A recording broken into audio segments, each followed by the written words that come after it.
Hi, welcome to Quantum Projects, where the video upload schedule is less predictable than a two-mass pendulum.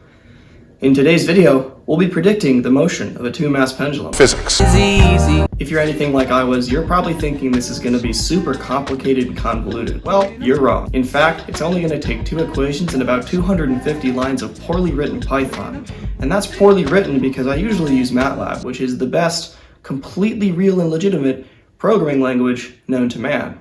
No, today we'll be using Python, and that's definitely because you can animate in Python and not because Python mixed with Spider is just like MATLAB. That would be absolutely preposterous. Anyways, coding shenanigans aside, let's get into the fun part, the physics.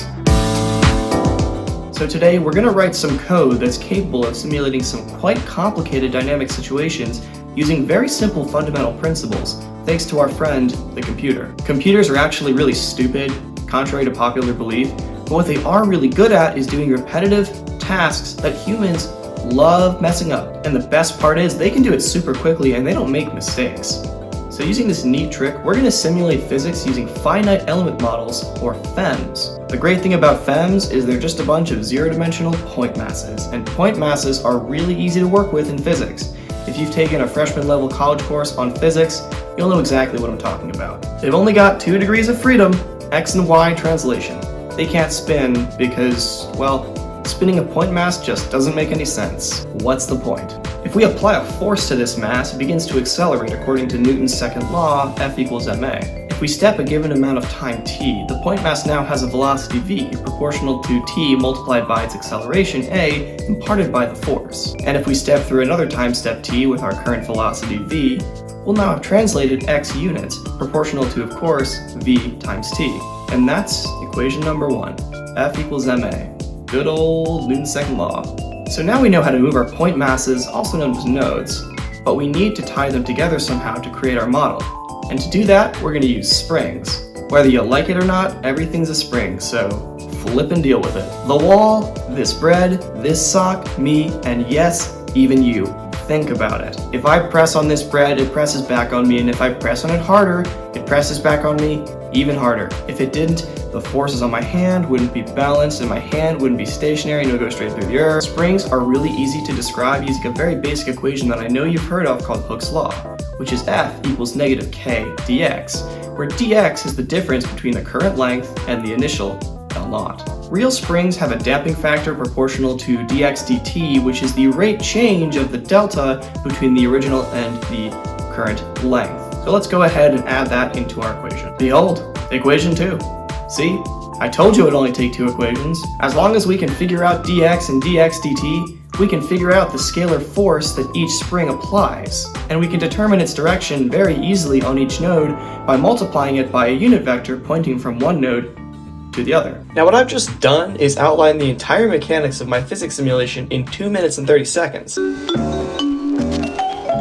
Putting this into practice is a bit trickier, but it's really not that bad. First, I created a custom file format called the Berg file, which drew no inspiration from any other common FEA file format, obviously. Then I created a Python function to generate a file structure using a few classes and lists from information it read in from my custom file. The rest was actually quite easy. I wrote one function to relocate the entire FEM, one to update its position using the method described above, one to apply a force to a given node, one to simulate gravity, one to draw everything, and one to make the walls of the graphics window bouncy so my FEM didn't just fly off the screen immediately.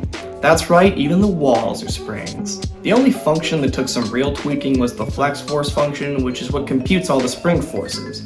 What really gave me trouble was that pesky dx over dt. At first, I tried just finding the absolute value of the difference of velocities, but that resulted in a positive feedback loop that made my FEM explode. Since the resulting velocity wasn't a velocity at all, it was a speed, aka it was always positive, unlike me. Then I figured if I just computed the derivative with respect to time of dx, I could get dx dt. It's almost like I renamed dx dt after figuring out that it was the derivative of dx with respect to time. So I did derive that equation, but halfway through entering it into my code, I realized that there were a ton of scenarios where it could yield a nah. Thankfully, I realized I could just take the easy way out and save the length of each spring from the previous time step, allowing me to compute the difference between that length and the current one, which gets me a scalar of the correct sign every time.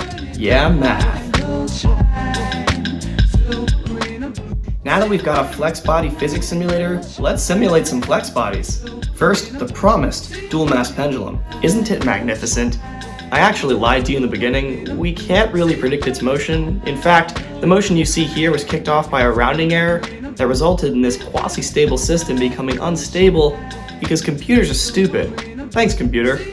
All we can do now is watch it. Forever. And ever. And secondly, the first fem I ever made on here. Man, it feels like yesterday that I created this guy. Look at him bouncing around. We can bounce it with gravity, without gravity. We can throw it at a wall with a 50,000 pound force. We can even stretch it to the point where it literally goes insane and breaks the entire simulator. We can even invert damping in the code and watch it deteriorate immediately because the math's wrong. See, sometimes the wrong answer is way more fun than the right one. Finally, this 45... Someone's screaming outside. Don't mind them. Finally, this 45 node behemoth that I spent 2 hours manually measuring because we have to save some content for the next video. It actually acts more like a car from BeamNG than a ball, and I don't really know what I should have expected.